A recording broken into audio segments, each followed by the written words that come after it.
You want to hear a crazy story? I'm willing to bet I hold the world record for the most HOA violations rectified in a single afternoon. We're talking about 139 of them, gone. Poof. So drop a comment. Let me know where you're watching from. And settle in. Because this one involves my family's legacy. A lake that wasn't supposed to exist. An HOA president who thought she was a queen. And the simple, undeniable power of gravity. It all started when the Lakeview Pinnacle Estates Homeowners Association decided to build a vacation village on my property. They thought my lake was their biggest asset. They were wrong. It was their biggest liability, because they forgot to ask the one question that mattered. Who controls the water? Spoiler alert, I do. And when they pushed me too far, I just let it go. My family has owned this land for 5 generations. Not the ritzy new money kind of ownership, but the hard-scrabble dirt under the fingernails kind. My great-great-grandfather, Angus MacLeod, bought over 2,000 acres of what was then considered undesirable Appalachian hill country. It was rocky, steep, and nobody wanted it for farming. But Angus was a civil engineer, and he saw something nobody else did: water. Specifically, a narrow gorge on our property where 3 large creeks converged. In the 1920s, with his own hands, his own money, and a crew of local guys, he built a dam. Not a massive Hoover-style concrete behemoth, but a very respectable, over-engineered cyclopean masonry dam. He used the stone from the land itself, and it created a 700-acre lake where there was once just a muddy valley. He called it Loch MacLeod. He built a small stone and timber lodge on a high promontory overlooking his creation, and that's where I live today. The dam wasn't just for a pretty view. It was a feat of engineering designed for flood control and, theoretically, hydroelectric power, though he never got around to installing the turbines. For generations, my family were the quiet custodians of this land and this lake. We paid our taxes, maintained the dam, and enjoyed the solitude. The deed, and, more importantly, the riparian rights, were ironclad. The dam, the lakebed, and the water itself belonged to the MacLeod Trust, my trust. Fast forward to about 3 years ago. The world discovered our quiet little corner of the mountains. A developer bought a 1,000-acre parcel of land adjacent to ours, a plot we had sold off back in the 70s to cover some estate taxes. The developer, a slick company called Pinnacle Living, carved it up into a high-end gated community, Lakeview Pinnacle Estates. I didn't have a problem with it at first. People have a right to live where they want. I was just the quiet guy up the hill in the old stone house. But then came Karen. That wasn't her real name, of course. Her name was Brenda McLaughlin, but she was a Karen in the most profound, elemental sense of the word. She was the inaugural HOA president. A woman in her late 50s who drove a white-on-white Escalade and wore expensive resort wear as if she were perpetually on a veranda in Palm Beach instead of the Appalachian foothills. She had the kind of brittle, sun-damaged smile that didn't reach her eyes, and she looked at our ancestral land not as a place of history and quiet beauty, but as an amenity to be monetized. Brenda saw my lake, Loch MacLeod, as the crown jewel of her new kingdom. It was right there in the name, wasn't it? Lakeview Estates. She started treating it as if it were hers. First came the passive-aggressive newsletters. We remind all residents to enjoy the beautiful community lake responsibly. Then came the direct emails, addressed to me. The HOA board has noticed your personal dock is in need of aesthetic updating. Please see attached bylaws for approved color palettes. I politely replied that the HOA's authority ended precisely at my well-marked property line and that my dock's aesthetic was my business. This was like a gauntlet thrown down. Brenda's entire persona was predicated on unquestioned authority. The idea that a scruffy-looking man in his 40s, living in an old stone pile, her words, overheard at the local market, could defy her, was simply not acceptable. She saw a bachelor who inherited some land. She didn't see a man who also happened to be a hydrological engineer who had spent his entire life studying, maintaining, and understanding the very dam that gave her a lake view. She consistently, fatally underestimated me. That was her first mistake. Her second was much, much bigger. It involved 139 cabins, a fraudulent survey, and a complete and utter disregard for the law, both man-made and natural. It was a mistake that would ultimately require me to teach her a very expensive, very wet lesson in property rights. The escalation began, as it often does, with a simple fence. I had the entire 2,000-acre parcel properly surveyed and marked every few hundred feet with discreet but official iron pins and bright orange flags, especially along the border with Lakeview Pinnacle Estates. I wasn't being aggressive. I was being precise. I believe in good fences, making good neighbors. Brenda, however, seemed to believe that good neighbors were ones who ceded their property for her convenience. Her first major move was to announce the Lakeview Community Recreation Area. It was a beautifully rendered map in their monthly newsletter, showing a sandy beach, a fishing pier, a volleyball court, and a kayak launch. It was a lovely plan. It was also entirely on my land. I sent her a cease and desist letter via my lawyer, a calm, firm document that pointed out the very clear property lines on the county plat map and included a copy of my recent survey. Her response was dismissive. She claimed there was a discrepancy in the surveys and that the HOA was relying on their own, more recent plat map. This was the first I'd heard of it. I went down to the county records office, and there it was, a newly filed survey map for Lakeview Pinnacle Estates. It was a masterpiece of subtle forgery. The surveyor, a name I didn't recognize, had ever so slightly shifted the boundary line, jogging it out a few hundred feet along the entire length of the lake. It was just enough to absorb about 50 acres of my prime shoreline, including the gentle cove where they planned their recreation area. The document looked official. It had a seal, but I knew it was wrong. My family's deeds went back a century. So, I did what I do best. I dug. I'm an engineer. I live for data. I pulled the original 1920s deeds, the 1970s sale documents, and my own recent survey. I then spent a weekend with my GPS rover, a high-precision surveying tool, and reshot every single boundary marker myself. The result was a point cloud of data that proved, with centimeter-level accuracy, that the HOA's map was a fiction. The real kicker? I looked up the surveyor listed on their plat. The man had lost his license 2 years prior for falsifying documents in a commercial zoning case. He was legally barred from submitting any plans at all. This was my smoking gun. I compiled everything into a neat, damning report and sent it to Brenda and the entire HOA board, again via my lawyer. I thought, naively, that this irrefutable proof of fraud would be the end of it. I expected a sheepish apology, a retraction. I underestimated her ego. Brenda's response was to double down. At the next HOA meeting, which I attended as a concerned and amused observer, she held up my report and called it a campaign of harassment by a disgruntled local. She waved her fraudulent map and declared, "This is our community. This is our lake. We will not be bullied." The assembled homeowners, most of whom just wanted a nice place to live and were caught in her gravity, applauded dutifully. Her enablers on the board, a collection of yes-men who were clearly intoxicated by their proximity to power, nodded in solemn agreement. They voted to proceed with the construction of the recreation area immediately, and they did. The bulldozers arrived the following Monday. I filmed them from my porch as they crossed my property line, tearing up the earth, felling 100-year-old oak trees. I called the sheriff. When the deputy arrived, he was met by Brenda and the HOA's slick lawyer. They showed him their fraudulent map. I showed him my authentic survey. The deputy, a young guy just trying to do his job, was caught in the middle. He looked from one map to the other and said, "Sir, ma'am, this is a civil dispute. It's a property line disagreement.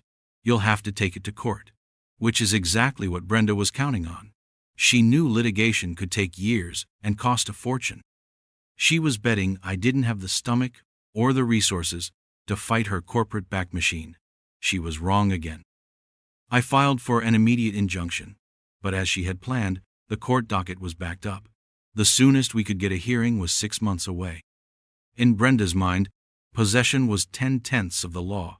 She saw a 6-month window, and in that window, she didn't just build a beach. She went for the gold. She announced Phase 2, the Pinnacle Cabins, an exclusive collection of rustic luxury waterfront vacation rentals. 139 of them, to be exact, clustered along the very shoreline she had just stolen. These weren't just little shacks.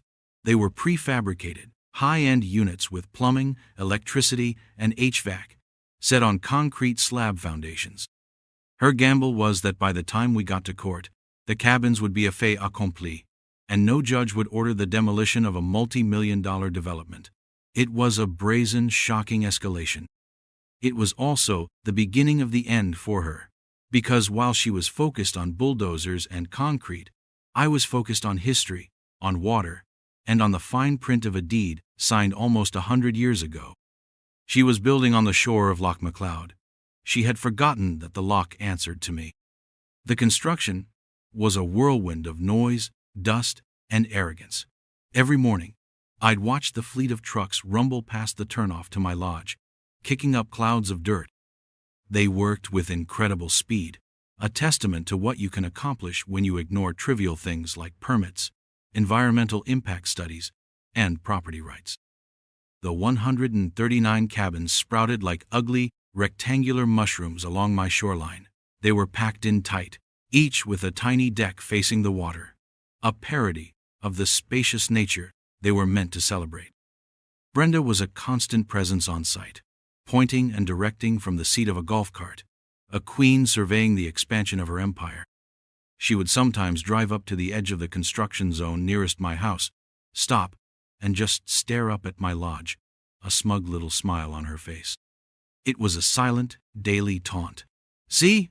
I'm winning!" her posture screamed. "What are you going to do about it, Mr. MacLeod?" What I was doing was spending my days in my great-grandfather's study and my nights in the pump house at the base of the dam. The study was a treasure trove. Angus MacLeod was a meticulous record-keeper. I found his original engineering blueprints for the dam, his hand-penned calculations on flow rates, spillway capacity, and structural integrity. But the most important discovery was his journal. Tucked into a passage from 1928, I found what I was looking for. He wrote, "The lake reaches its fullest extent at an elevation of 845 feet above sea level. This is the natural high water mark, dictated by the topography of the valley.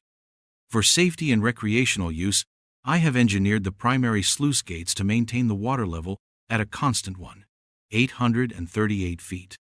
However, the integrity of the structure and the spillway is designed to easily withstand the full 845-foot level in the event of a generational flood. 7 feet.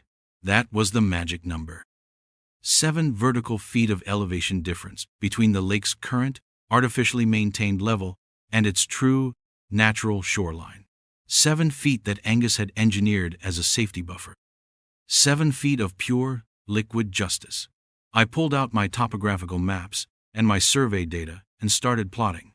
My own land, including my lodge, was well above the 850-foot contour line.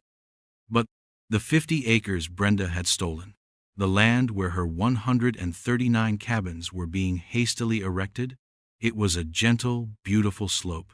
The lowest cabin foundations were sitting at 839 feet.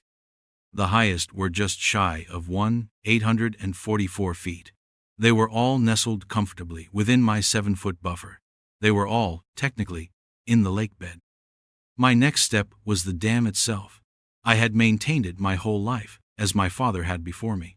The mechanics were beautifully simple, a testament to 1920s engineering. The primary controls for the 2 main sluice gates were a pair of massive 36-inch cast-iron wheel valves located in the dry gallery, a concrete tunnel running through the heart of the dam. They were manually operated. Turning those wheels was a workout. It took hundreds of rotations to fully open or close the gates, a deliberate design to prevent accidental or sudden changes in water level. It was slow, ponderous, and unstoppable. I spent a week down there, inspecting every gear, greasing every fitting, checking the seals. Everything was in perfect working order, a silent, powerful machine waiting for a command. While the HOA was busy pouring concrete, I was preparing my case. I wasn't just relying on my inherited power. I documented everything. I set up time-lapse cameras overlooking the construction site. I flew a drone over the area weekly, taking high-resolution aerial photographs that clearly showed the cabins being built well below the 845-foot contour line, which I had marked on the images. I contacted the state's Department of Environmental Quality, sending them a report with photos showing the lack of silt fences, the clear-cutting of the riparian buffer zone, and the potential for septic runoff from 139 new cabins built without proper permits. They sent Brenda a notice of violation, which she promptly ignored. She felt invincible. Her lawyers were fighting my injunction in court, burying my attorney in paperwork, delaying and obfuscating. She believed the system would protect her. She failed to understand that I had access to a system far older and more powerful than the county court. The final piece of the puzzle was legal. I needed to be absolutely certain that my actions would be defensible. My lawyer, a shrewd old country attorney named Sam, was initially aghast at my plan. "You want to do what?" he asked, peering at me over his spectacles. But then, I laid it all out. The deeds, the riparian rights documents establishing my ownership of the lakebed up to the natural high water mark, Angus's journal, the topographical survey data. My right to control the water level for the purpose of maintaining the dam and ensuring its safety was explicitly written into the original deed. We drafted a final, formal letter. It was a masterpiece of legal prose. It informed the Lakeview Pinnacle Estates HOA that they had illegally constructed 139 structures on my private property, specifically within the designated flood easement of the Loch McLeod Dam. It stated that for urgent and necessary structural inspections and maintenance, as recommended by a hydrological engineer, me, the lake would need to be temporarily returned to its documented natural maximum elevation of 845 feet. It gave them a deadline, 48 hours to evacuate any personnel and remove any property from the clearly demarcated easement zone. We sent it via certified mail, with a signature required. I knew Brenda would sign for it. I pictured her reading it, scoffing and tossing it into the trash, another piece of harassment from the man up the hill. And that's exactly what she did. The day after the letter was delivered, they started moving in furniture. The morning of the deadline was calm and overcast. A gentle mist hung over the lake, muffling the sounds of the construction crew as they put the finishing touches on the cabins. They were installing curtains and stacking firewood on the tiny porches. It had a surreal, almost theatrical quality. They were literally dressing the set for a disaster movie. My 48-hour notice had been ignored, just as I knew it would be.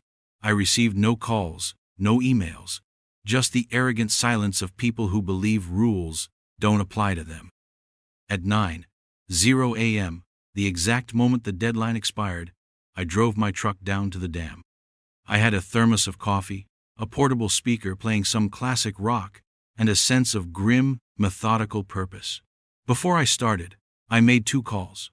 The first was to the sheriff's office.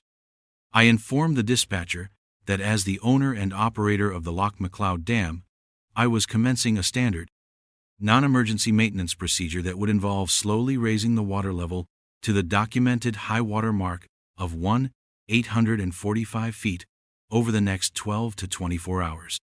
I told them all adjacent property owners had been notified in writing. The dispatcher was a bit confused, but made a note of it. My second call was to Sam, my lawyer. "It's time," I said. "Godspeed," he replied. "I've got the injunction paperwork ready to file Monday morning, citing their failure to vacate the easement as proof of immediate and irreparable harm, but I knew we wouldn't need it." Then I went to work. I entered the cool, echoing concrete gallery of the dam. The air smelled of damp stone and old machinery. I walked to the first massive wheel valve, the one controlling the primary north gate. I put my hands on the cold iron, took a deep breath, and began to turn. It was stiff at first, resisting decades of static peace. Then, With a groan of metal and a shudder that I felt through the soles of my boots, it started to move. The gearing system whined to life, a low, powerful sound that vibrated through the structure. A small indicator needle on the wall began to creep from closed toward open. Outside, deep beneath the surface of the lake, a multi-ton steel gate was slowly, inch by inch, beginning to slide upward, reducing the outflow of the creeks that fed the lock. I turned and turned and turned. It was exhausting work. Each rotation was a physical effort. I switched to the second wheel, for the south gate, and repeated the process. For the next 3 hours, I moved between the two wheels, steadily cranking them open, following the operational sequence outlined in my great-grandfather's notes. I wasn't just dumping the lake. I was curtailing its exit. The dam wasn't failing. It was functioning perfectly, precisely as it had been designed to. It was simply obeying a new command.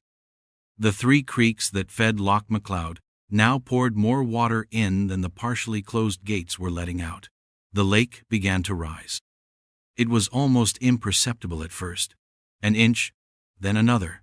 If you weren't watching for it, you wouldn't notice. But I was watching. I left the gallery and went to my favorite vantage point, the promontory near my lodge. I had a pair of powerful binoculars and a spotting scope. Around noon, I saw the first sign. The water, which normally lapped a good 20 feet away from the lowest row of cabins, was now gently touching the edge of the new, hastily laid turf. By 1:00 p.m., the water was covering their tiny front yards. The construction crew, returning from their lunch break, were the first to notice. I saw a group of them standing and pointing. One man walked to the edge of the water, then looked back at his foreman, shrugging. They probably assumed it was a natural fluctuation. An hour later, they were no longer shrugging. The water was now licking at the concrete slabs of the first tier of cabins. I could see the foreman on his phone, gesticulating wildly. Panic is a contagion. It started with the crew, then spread as a couple of HOA board members, who had come to inspect the new furniture, arrived on the scene. I watched through my binoculars as Brenda's white Escalade pulled up. She got out, hands on her hips, her body language radiating pure fury. She clearly thought this was some trick, some temporary plumbing issue. She marched toward the water's edge, her expensive sandals sinking into the now sodden ground. The water was visibly rising now, creeping up the sides of the foundations. It wasn't a wave. It was a slow, inexorable tide. Her shouting was too far away for me to hear, but I could imagine it. It was the sound of someone whose entire world, built on bluff and bluster, was dissolving in front of her. By 4:00 p.m., the lowest cabins were islands. The water was halfway up their doors. Electrical systems were shorting out. I saw a few porch lights flicker and die. Pallets of unused building materials floated away like tiny barges. The sight was biblical. Nature wasn't raging. It was just calmly, quietly reclaiming its own. This wasn't a flood. It was an eviction. And the water kept rising. Higher and higher it climbed, claiming cabin after cabin, a silent, liquid tide of consequence. The fallout was spectacular, and it unfolded exactly as I knew it would. By evening, the water level had risen by nearly 5 feet. It swamped the first 4 rows of cabins completely, filling them with murky lake water, ruining drywall, flooring, and the brand-new furniture. The highest cabins had water halfway up their walls. The entire Pinnacle Cabins development, Brenda's multi-million-dollar monument to her own hubris, was a waterlogged disaster zone. My phone started ringing just after the sheriff's deputy, the same one from the property line dispute, showed up at the end of my driveway. He was joined by a frantic, sputtering Brenda. "He's flooding us out! He's destroying our property! Arrest him!" she was screeching, pointing a trembling finger up toward my lodge. The deputy walked up to my porch, looking tired. "Sir," he said, "Miss McLaughlin here is making some pretty serious accusations." I just smiled calmly, handed him a cold bottle of water, and gave him the full tour. I showed him the certified mail receipt for the notice we had sent. I showed him my great-grandfather's blueprints, the deed specifying my riparian rights, and the section of the operational manual detailing the procedure for raising the lake to the 845-foot high water mark for maintenance. I explained that I was the dam's legal operator and was performing a long overdue structural integrity test, a procedure for which I had a professional obligation as an engineer and a legal right as the owner. I pointed down at the submerged cabins. "Deputy," I said, "as far as I'm concerned, all I see is an unauthorized debris field that someone illegally dumped in my lake's flood easement. I gave them 48 hours' notice to remove it. They chose not to." He looked at my meticulous documentation, then down at the shrieking mess Brenda had become, and the truth began to dawn on him. He wasn't looking at a crime scene. He was looking at a self-inflicted wound. He walked back down and told her, once again, that this was a civil matter. The look on her face, illuminated by the flashing lights of his cruiser, was a glorious cocktail of impotent rage and dawning horror. The aftermath was a slow-motion demolition derby of finances and reputations. The investors behind Pinnacle Living, who had backed Brenda's aggressive expansion, were horrified. Their insurance company took one look at the situation: the fraudulent survey, the lack of permits, the blatant construction within a documented flood easement, and denied their claim. They labeled it gross negligence.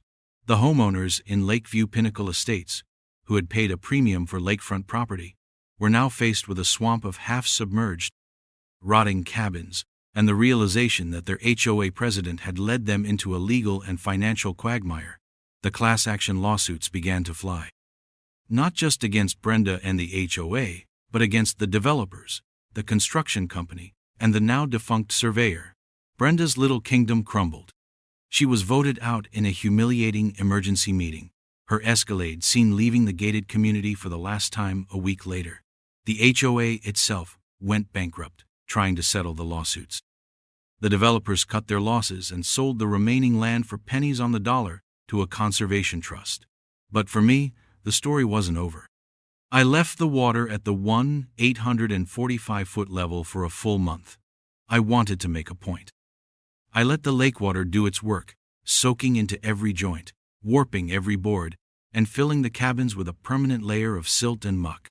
When I was satisfied, I returned to the dam and, over another 12 hours, slowly lowered the water back to its normal recreational level of 838 feet.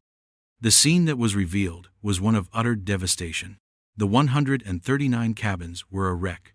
Mold had taken hold, windows were broken, and a foul stench hung in the air. The HOA and the developers declared bankruptcy and officially abandoned them. And so, I was left with 139 derelict structures on my land. I hired a salvage crew and a demolition team. We spent the better part of a year tearing them down, hauling away the debris, and remediating the land. It was a massive, expensive cleanup, but I paid for it by selling the scrap metal, prefabricated components, and by winning a significant court judgment against the developer's parent company for trespass and damages.